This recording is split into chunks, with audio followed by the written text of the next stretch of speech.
All right, guys, welcome back to another episode of the Defying All Odds podcast. This is Jesse, my host, Rafael. You already know. And then today we got a very special guest, Richard Machado. He's a sophomore here at Columbia University and also a transfer from Stevenson's Institute of Technology out in New Jersey. So please welcome Richard. Richard, we'd love to hear your story today. So just, tell us a little bit about your background, kind of like where you're from and kind of what your story is. Of course, I appreciate you guys having me on here. Of course. You guys have a great thing going, and I'd love to contribute to it. My name is Richard Machado. I am from New Jersey. I grew up there my entire life. Growing up, I was a basketball player. Did numerous endeavors within the athletic world of New Jersey, especially with basketball. But I feel like I wouldn't restrict myself just to that. I've done other things. I have other passions. I went to Stevens last year. Was a college athlete, and then I transferred here to Columbia University, where I am at the moment. And I've had a great time here so far. And my background's just been with a lot of experiences, very cool, very unique experiences that I'd love to share with you guys today. Yeah, for sure. Well, thanks for coming by. So obviously you mentioned you lived in New Jersey, and then you mentioned that you transferred from Stevens here to Columbia. Yeah. But like growing up, what was that like in New Jersey? Like what else were you a part of? I know you mentioned you had some like nonprofits you were part of, or like some volunteering you used to do. So what was that like? All right, so I'll start off with the basketball. So growing up, I fell in love with soccer at first, and okay. yeah, I was big Messi fan over here. I practiced often. I was a striker. I'd score a lot of goals, whatever. This was like 4th, 5th grade, and then I was introduced to basketball, and immediately I fell in love with it, and I carried that same passion I had for athletics to basketball, and at first it was a hobby. I'd play with my friends, I'd play for the school team, have a great time playing. However, 7th grade, I started to get really serious. I had aspirations to, be a varsity athlete, be a college athlete, to compete at the highest level. And from there, my father, he introduced me to my trainer. And my trainer would stress the value of work ethic, and that's why today I'm still the way I am, is because he would tell me the stories of himself, of when he went to school and how he would work out 2 to 3 times a day. He'd work out in the morning, 6 a.m. before school, get an hour and a half workout in, go to school. After school, then he'd do more workouts. It was just a constant grind, constant tenacity to just improve and to be the best. And honestly, when I started to work out more, I started to practice, I saw the results come in. It was a very gradual process, very strenuous process. It's not easy to wake up at 6 a.m. to get out of bed. No, not at all.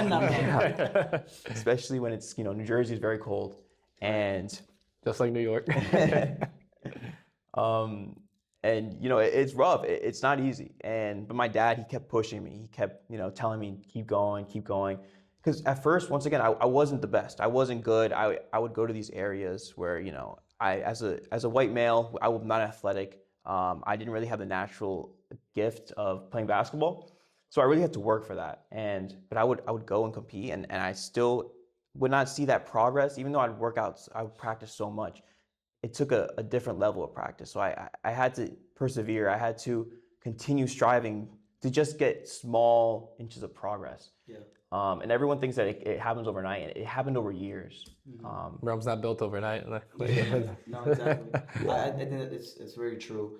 People often see, your triumph when you're all the way at the top, but people often forget that majority of people, whether it's in sports or in the arts or whatever it is, you spend at the minimum 10 years crafting yourself, building yourself, sculpting yourself into the person that you want to be, and what people inevitably end up seeing, the mass majority, right? So it's like you said, when I was younger, I played baseball a lot.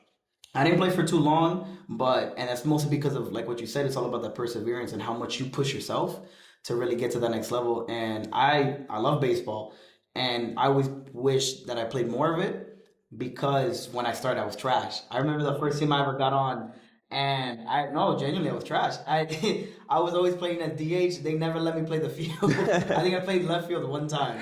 So and I remember specifically that one game that I think I ended up playing left field. I remember going up to my cousin like, bro, I'm trash. I can't do this. I'm so bad at this game. And the manager of my team ended up basically trading me to his other team that for like lesser developed students in the game. Yeah.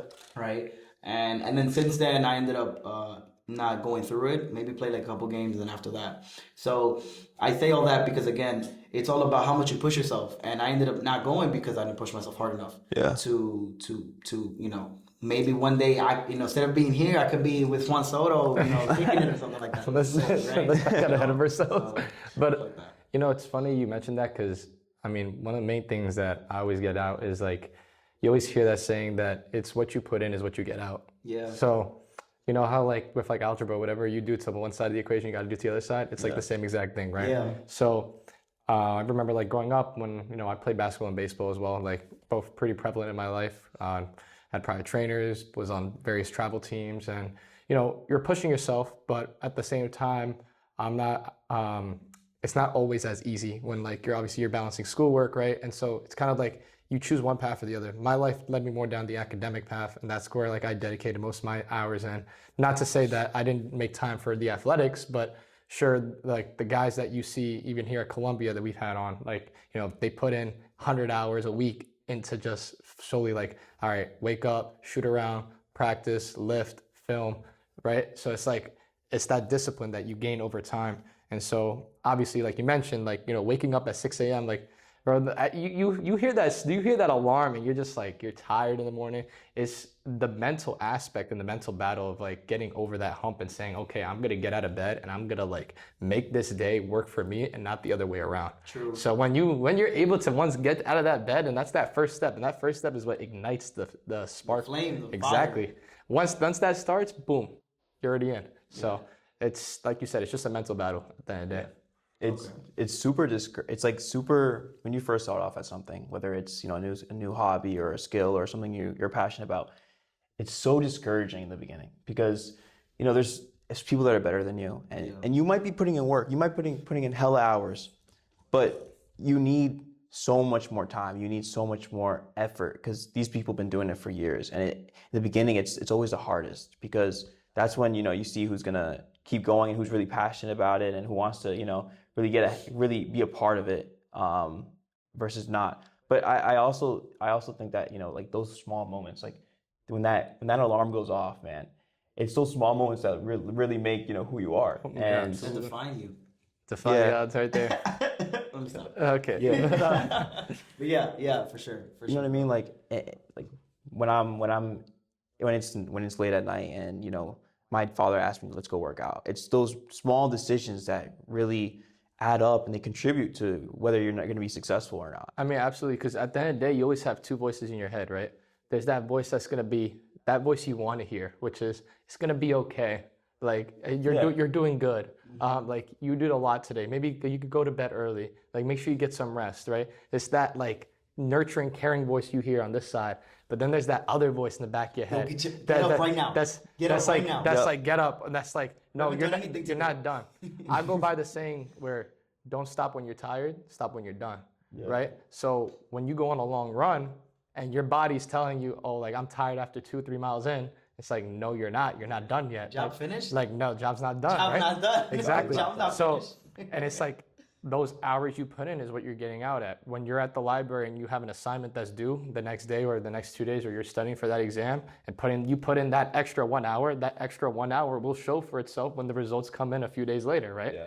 And the same thing, like when you're at the gym, it's 11 p.m. and you're like, man, I'm kind of sore. I worked out today, but let me stay here an extra hour and get like 500 more shots up before I go. Yeah. Right? You're right. I remember it was like 8th grade on my travel team, 92nd Street Y. I really remember like that whole week. I had like this like really big game on my birthday week, and I was like, you know what? Like I really want to pop off this game, and it was my career high, and I had like I think like over 28 that game. It was just like pure like over. I had like 9 threes that game. Like yeah, and then that was simply because for one whole week, that was all I was doing was shooting threes from like the gym, from the corner of my house, like every single day for a whole week. Okay, And Steph Curry. and obviously the results showed for themselves in that one game, right? Right. So it's not to say that, right, when you wake up in the morning, like, you know, you just waking up early that's just the first step. That's not the whole thing, right? Because then you got to go to the gym, but then it's like, let me get those extra sets in. And then once you get those extra sets in, right? So everything builds up on itself. And I mean, that's a really good point that you bring up. Yeah. And I feel like when you start to see those like slivers of success throughout your life, like for instance, when I would go to try out for these teams or you know, play against these organizations that were very, you know, that didn't really have like people like me in them, where you know, I'm white and I'm not considered a basketball player.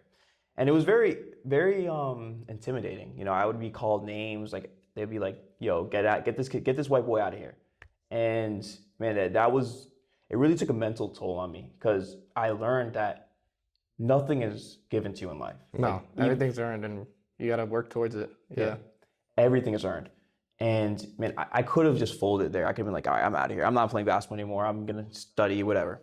Let them get into your head, basically. Yeah. And then I was even more motivated to, you know, prove them wrong and to, you know, defy those odds. And I don't know. The title right there. But yeah, I think those experiences were so like instrumental to my upbringing, just because, man, if you face that adversity, I don't know if you guys have faced something where it's like you're being maybe the color of your skin or who you are, or maybe something that's different about you than the rest, but you want to show that you can still do the same thing that they can. Oh yeah, 1000%. absolutely. Yeah. I mean, I think everybody has their moments for sure. I mean, outside of what I told you about my baseball, but particularly with my photography, right? There was many times that people would look at me and just be like, no, this is your hobby, right? Just a little thing. And for the longest, I always thought of it as just that, just as a hobby. Mm-hmm. But as I've grown and developed and researched and studied all different techniques and stuff, now people look at me and they hit me up and they're like, oh, can you show me how to do X, Y, and Z? Oh, can you teach me how to do this? Oh, I'm trying to get into this field. What do you recommend? So it goes from like, you're crazy, but then you're crazy until you've done it, right? Yeah. And once you've done it, then people go at you and then they look at you for inspiration or help and advice. So one thing you bring up is like, obviously the role of identity, right? It's like you try to find who you are in those dark moments, right? And it's not just discovering who you are, but it's also realizing that you're so much more than what your background is, right? So, you know, being that the three of us were all Latino, right? You're Cuban, yes. Rafi and I are both Dominican. I'm also half Puerto Rican. So it's like, a lot of times there's stereotypes to get associated with those kind of backgrounds. And then people try to equate that to you. And it's like those small microaggressions where it could be something as small as like, I really remember a few weeks ago, I'm just like sitting outside and then I'm talking to this one guy and he's like, oh, like, what do you study, by the way? I'm like, oh, I'm a bio major. He's like, oh, I thought you studied Spanish. And I was like, well, I was like, okay, like, so we're equating, you know, the fact that you're Latino, that, you know, I could be Spanish major or like, so it's like, you know, it's small things like that where you realize that, you know, you're so much more than those small moments and finding where your identity is. And it's like, we know, and specifically, so like for me, like, you know, my family comes in healthcare, right? And there's not a lot of like medical doctors that, or a lot of MDs that are Latino, right? Like it's a very underrepresented population. And so when I tell people, yeah, my mom, she studied medicine in DR, she's an MD, and obviously retired now, and they're like, what? That's amazing, like a Dominican MD, like, you know, you hear that and it's like, yes, it's impressive, but at the same time, it's like, it's kind of like heartbreaking at the same time, right? Because it's like, you don't want that to be not the norm. You would prefer that to be the norm, right? When you're represented. But we hear these stories all the time where there's people that, you know, you kind of overcome that. And so finding your identity and finding your way to kind of establish yourself, like, no, this is who I am and what I'm capable of, that defeats everything else. And like, it pushes everyone else away. Yeah. So it's that tunnel vision that you have to say, this is what I could do, and I'm gonna prove everyone else wrong. Yeah. I remember we spoke earlier about how you have a nonprofit organization, how you want to give and change. Like, tell us more about that. Yeah, of course. So I last year, so at Stevens, when I was playing college basketball, I've always had this, you know, these aspirations, this inspiration to give back to the community. Just because I know that I was lucky enough to, have basketball sneakers, appropriate footwear, shorts, shirts that I could play, and I could try to excel. I can give myself a shot, an opportunity. And I wanted to give that same opportunity to people that are very underprivileged and they don't have the resources. They're not in, maybe the financial capacities within their family. Right. Yeah. And it's really heartbreaking because growing up, I used to have a lot of friends and they didn't have the same things I had, right? I felt privileged and I felt like I also needed to, through the nonprofit, to give back, to help those individuals that are suffering.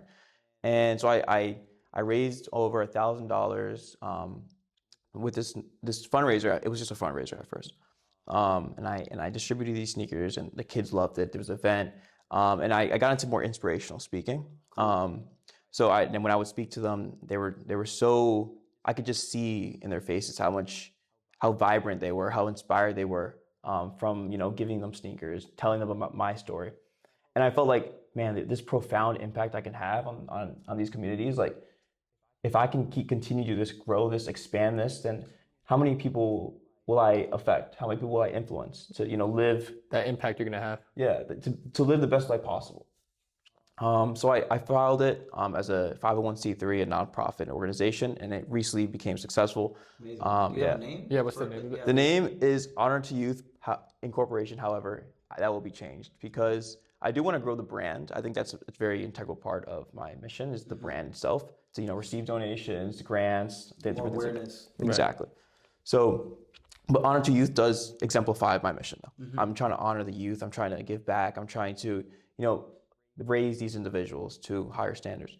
But I think the organization is basically just inspiration. I wanna these young individuals who are going through these mental hardships, physical hardships, I want them to be uplifted. I want to have a profound effect in the community. And honestly, it's a lot of people have contacted me to, get on board as well. So I intend on growing that. And I think it's solid where it is right now, but there's so much room for growth, especially here. That's another reason why I transferred to Columbia to, expand my resources, be in the city, to, be at the center of basically the world, in my opinion. True. Yeah, it's true.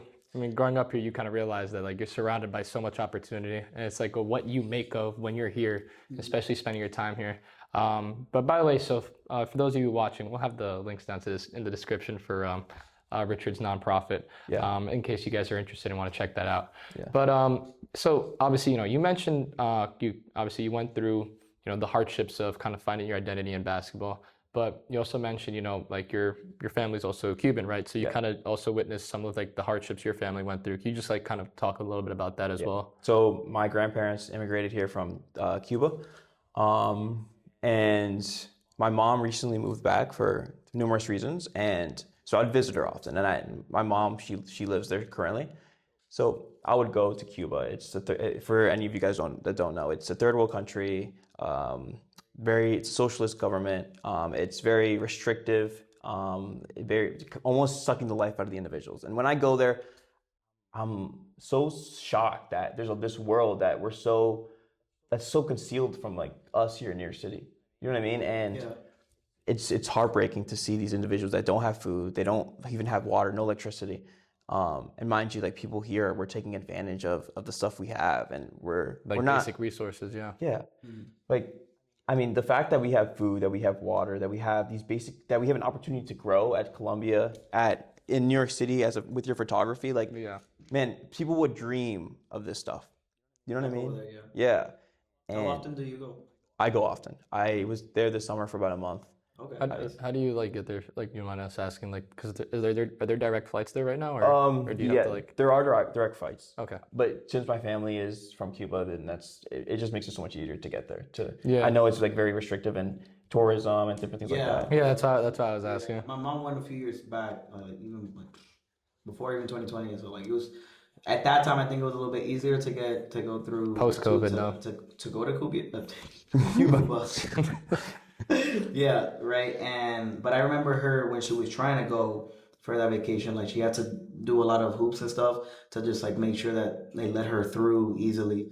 So from what I've heard, it's a beautiful place, but they definitely kind of keep themselves super isolated from the world and what's going on, which is surprising, especially in the part of the world, because it's like, you know, you hear a lot of that in more on the other side of the hemisphere, right? Particularly in like other Asian countries and stuff like that. But you don't hear a lot about that here on this part, Right. you know, Western 'cause- world, yeah. yeah, right, because Closer vicinity to US. exactly.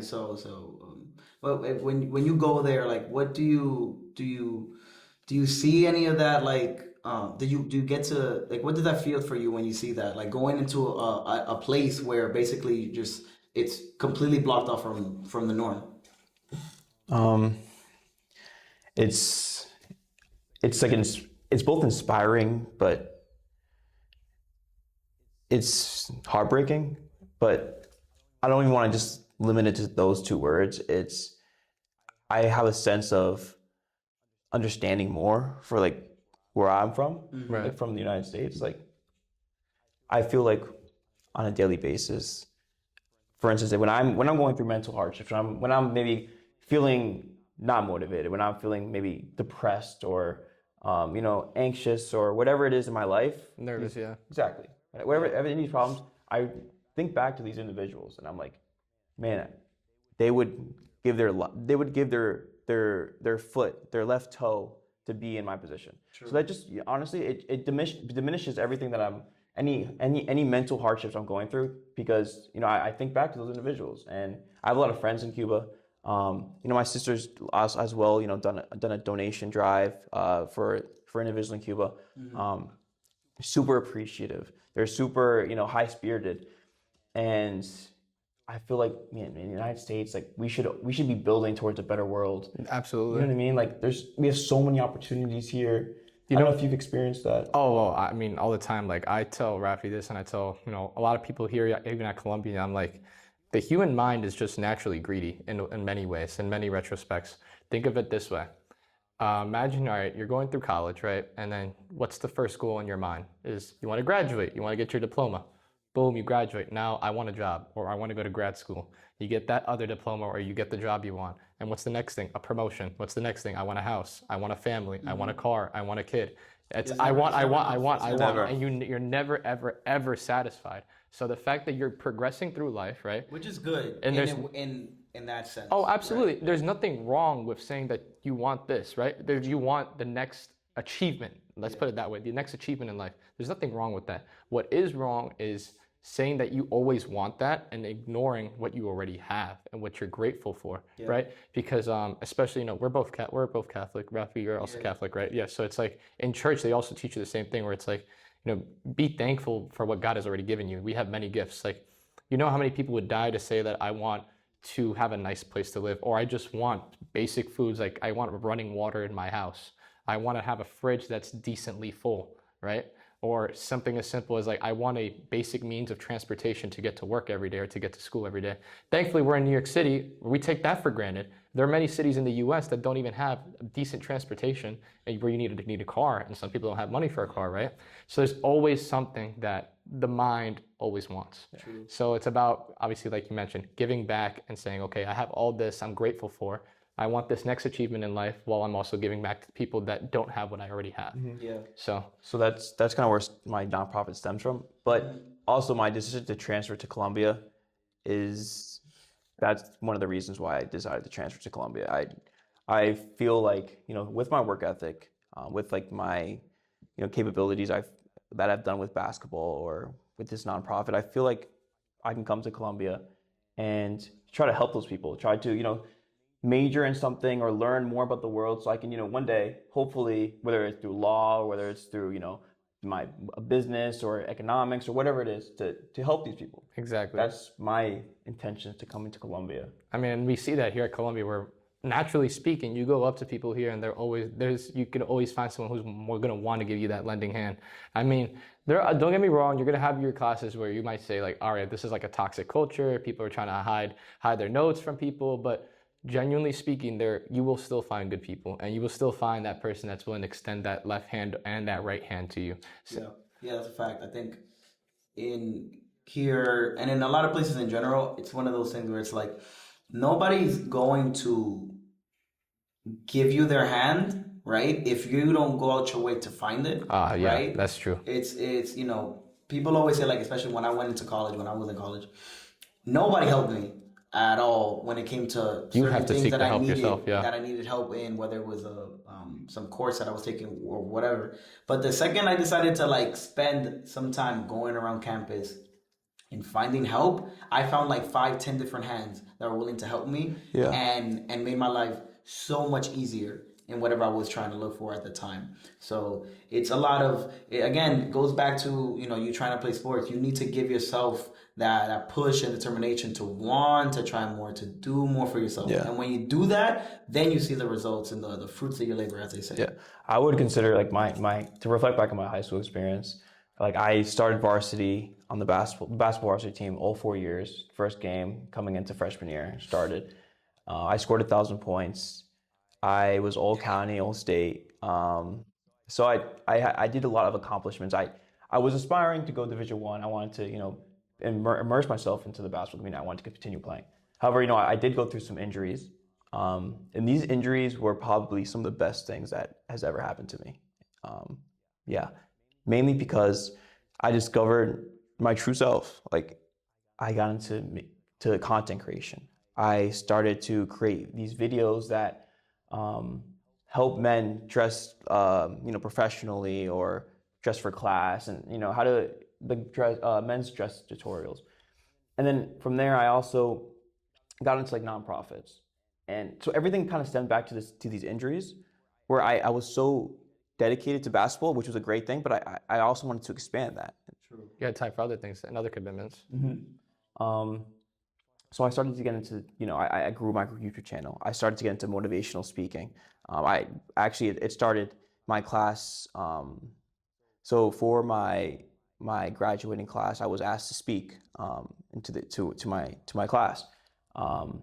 In front of their families, and I thought like, man, I could do something with this, right? As you know, the captain of the basketball team, like everyone basically knows who I am, and you know, I want to inspire them, I mean, to go into the next part of their life, you know, with a sense of motivation, and you know that stemmed my motivational speaking abilities and why I want to, you know, I saw the impact I could have, and then that grew to my nonprofit, and that grew to here at Columbia, and yeah, so these injuries were so instrumental to like my upbringing, and everyone thinks like at the time like my head was down, like I was going through it, like I didn't want to do anything other than just lay in bed. But my dad, he gave me some inspiration. He's like, you know, do things like you wouldn't be able to when you were not injured, and I think that's heavily paid off. And I think that those small moments, like we've been talking about, have created who I am. I mean, I think that, I mean, Rafi, we've had, you know, numerous people on here who always mention like COVID and that time period, right? Yeah. Where you're at home and it's like, there's so many opportunities to do around the house. Now you have that extra time because you're spending so much time at home. And especially, you know, like you mentioned, like your basketball injuries, right? When you have that time away from the game and you're working towards getting back to being healthy, but also now I also have time to do other things that I didn't have time to do before. And so you're finding what you're capable of, but not what just you're capable of, what you enjoy, what you want to do, and like you're inspiring other people. And at the end of the day, you're doing something that's not just bettering yourself, but it's bettering the people around you, right? When you focus on yourself and you improve not just your mindset, but your ability to kind of push yourself forward and put yourself out there, you're also helping everyone else around you because they're being impacted by the actions that you have, right? Like we always say, actions have consequences, but you can make them have positive results depending on like what you do with your time. And so always that aspect of like managing your time properly, while at the same time creating a comfortable space for yourself to kind of really elaborate and expand is always very important. And I think one thing that you can see from this episode and in many other episodes that we've done prior, we have a lot of people who are around our age, right, in their 20s and so on, right? And I think a lot of people tend to forget that you don't have to necessarily be in your, later in life to do all these things. Let's say, doing these nonprofits, because people look at it as like, oh, okay, you need to be, well off for yourself to be able to give, which is true. Yeah. I think there's a merit to, being good with yourself, Yeah. right? And keeping yourself stable before you can give more.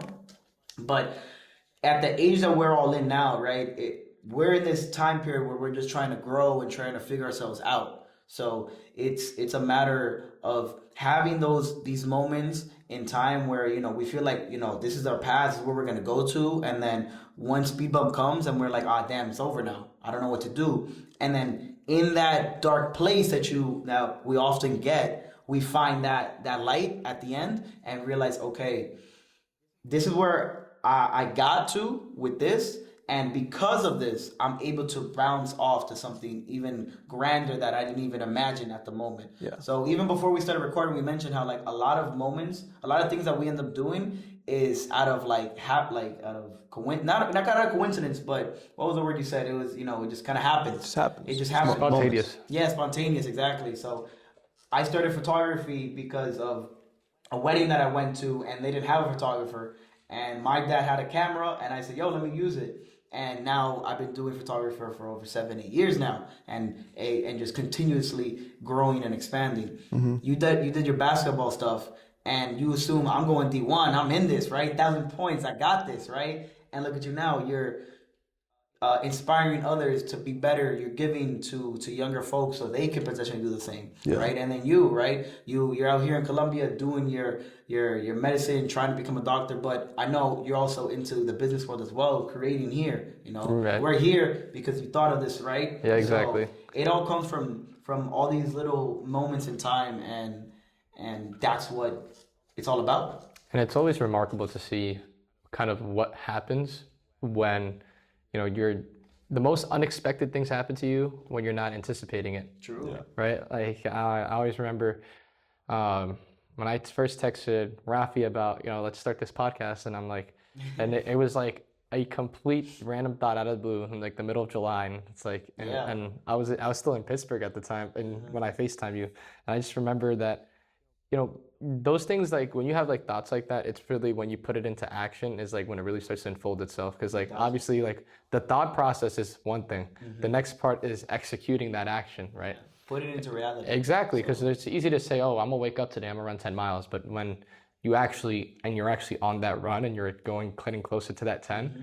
right? That's where it starts to become surreal. Oh yeah, I'll never forget my very first 10-mile run was when I used to live Upper East Side. I'm running down to right down the canal and passing by all these people, right, that are in these like, going out. It's a Friday night. You got these little stores, right, and they're going to like their bars and restaurants and having a good time. And you're just seeing all that, and you're like, well, I could easily be doing this with my friends right now. It's a Friday night. You want to go out, have fun, mm-hmm. right? But I'm focused, right? You're on that path of like, okay, I'm gonna make sure that I get where I want to go. And I didn't know I was gonna run 10 that day. I went on a run. I was like, I'll just go however long I think I can run until. And sure enough, next time I'm like actually like woken up and I'm like thinking like, no, I'm not sleep running obviously, but like when I say woken up, like you're like actually thinking about like, oh wow, like I'm actually here. I'm on Canal Street, and I'm like, well, now I gotta run all the way back to where I live, like 70 blocks up. So now it's like, it's a moment like that where you realize, okay, I actually got here, now I got to finish this and complete it. So going back to that idea of don't start something until you finish it, right? And like you mentioned, the nonprofit stuff, right? That's only the beginning, right? Like we started this podcast as a way to like kind of pioneer positivity around not just campus, right? Because we've obviously had a lot of negativity that goes around, and kind of inspire other people to kind of be their best versions of themselves. But even as we see in New York City, right? I mean, we're in a very big city. There's obviously a lot of great people here. And then unfortunately, there are obviously things that happen that aren't always the best, right? And so it's kind of like how we're able to get through those moments. And so being here and being in New York City, like you said, there's always plenty of opportunities to kind of create for everyone else. So yeah, I would say to talk about like, there's so much, because for instance, when I was at Stevens last year, I was playing basketball, Division III. And, in high school, I tore a ligament in my Achilles. I broke my hand, and then last year I strained my abductor. And I was out throughout basically the entire year until like the last 10 games. And those last 10 games had they taught me so much about like life in general, just because it showed me that, like for instance, the championship game, we were down 10 points with 8 minutes left. This is the number 17th team in the country. And I'm in the game. As a freshman, I'm playing, and I barely played the entire year. But I'm in the game. The coach has confidence in me, and I'm pushing us. We start cutting the lead, and from there we're up. We're up 1 point, and this moment I will never forget in my life is when I fouled this kid with 1 second left in the championship game. By the way, to go to the NCAA tournament, Okay. I fouled this kid with 1 second left, and he has 2 free throws to win the game. We're up by 1 point, so if he makes both free throws, they win. And he's best shooter in the conference. No one's even comparable. Okay. He missed the first free throw, and then he missed the second one. The pressure got to him. Dude, the pressure got to him. But also I saw that as a sign, maybe from God, someone was telling me like, man, like you are bound to do extraordinary things. You know what I mean? Like that was, I 1 year as a college athlete, and I was able to win a conference championship. And I'm not saying it was lucky because I felt like we earned it, but something was there. There was a spirit that was with us, and I carried that same that momentum to Columbia. And from there, like when you start working towards your way, when you start winning, when you start seeing success, other successes come. So it's all it's all building blocks in life. I mean, it's almost very apparent, like, even our own Columbia Lions here at Columbia, right? Our basketball team, as of this recording, is 5-0 now and beat Villanova, obviously. Damn! Yeah, Cool. most recently. So getting to see them have that success now. And, I mean, I've been here since freshman year, and they've definitely had their adversities and their challenges that they've definitely overcame, as we've seen, like, with Noah, Nico, Kenny, that we've had on our podcast already. And seeing them kind of see that success now is, like what you said, is a tumultuous, like, kind of conversion from progress of, like, all the years that they've been putting all this work in. They won on a 7-game win streak last year for the first time since, like, the 70s. Now they're like 5-0 since, like, the first time since, like, 2001, right? So it's like those little building blocks, they build over time. So kind of like you mentioned, like all those like days where you were getting up at 6 a.m. with your dad and training, and it all led to that one big moment on that championship game with like 10 seconds left on the clock, right? Like it's like moments like that where you really learn, like, it's not something that happens over time, and it's not something that happens overnight, but it happens over a very long period of time. And it all adds up, and that's when you're able to click and ignite that spark for success. I definitely had a lot of successes. Like that was the one that put a cap on it. Like I felt so accomplished after that because once again I was a 1,000-point scorer. I was a captain of the varsity team. I was recruited to play college basketball. But once that happened, when I was able to overcome these injuries, and come back as a college athlete and play over 20 minutes in the game, and coaches have confidence in me, and we pulled out the win in the championship game, I was like, wow, man. I saw all those, my life flashed before my eyes. Right. I saw all those hours I put in. And it was just I felt so proud. You know what I mean? Yeah. And I think that's so important in life, to have those moments where you feel uber proud of yourself. Yeah. You know what I mean? I don't know if you guys have felt like such extreme moments, maybe like getting into Columbia. Yeah. I'll never forget that day. Like my mom literally said that the night before, she had a dream that I got into to 2 Ivy Leagues that night, and she said, I know you're gonna get into Cornell, and I know you got into another school. At that time, I already found out I got into Cornell a month earlier, so she was like, I had a dream that you got into another school, and I'm like, I don't know, we don't know which one it is though. And then sure enough, April 6, 2021, about an hour or so after the decisions came out, because I had a baseball game that day. And funny enough, I actually I did pretty well. I had like an out from like right field. I was the right fielder in my baseball team at the time. Had like 2 walks that game, stole 2 bases. So I had a pretty good game, right? Yeah. We got the win against Stuyvesant. we got the win against Stuyvesant, and so obviously by that time I'm getting all my friends texting me like, "Yo, Jesse, where'd you get in already?" And I'm like, "I don't know yet." Like it's like 8 o'clock, and then the decision came out at 7, so I'll finally open it. Because I know a lot of people were logging at the same time, so they couldn't get in. Yeah. So I open it, and then I'll never forget, like, I see that video where it's, like, you hear the dun-dun-dun-dun-dun, and you're like, what is this? And then you see at the very end, it says, "Welcome to the class of 2025 at Columbia College." And then it was that moment right there where I knew that all those hours of success and all that hard work and effort that I put in throughout my high school and just staying focused, like, I never went out in high school, like, would never, like, COVID hit, didn't do any of that. Like, it was always go home, do my extracurriculars, and play basketball, play baseball, and that was it. Like I was very focused on that mindset that I really want to get into an Ivy League. I really want to get into a really good institution that's not just going to teach me, but it's going to prepare me for when I go to medical school. Because I always knew that from freshman year of high school, I wanted to go to med school, right? So kind of fulfilling that, seeing all of that kind of come into play at that one moment and kind of celebrating that success with my mom, I was like super excited. I recorded it. I was like something that I'll always get to cherish that memory. Awesome. But now it's looking back on it, and I watch it every now and then because it's like, that's motivation to to continue to do more, right? Because like now, all right, exactly. I got into this university, but now what's next, right? Med school, right? And so God willingly, hopefully, really good institution as well. But it's like moments like that where you really discover that all that hard work really pays off.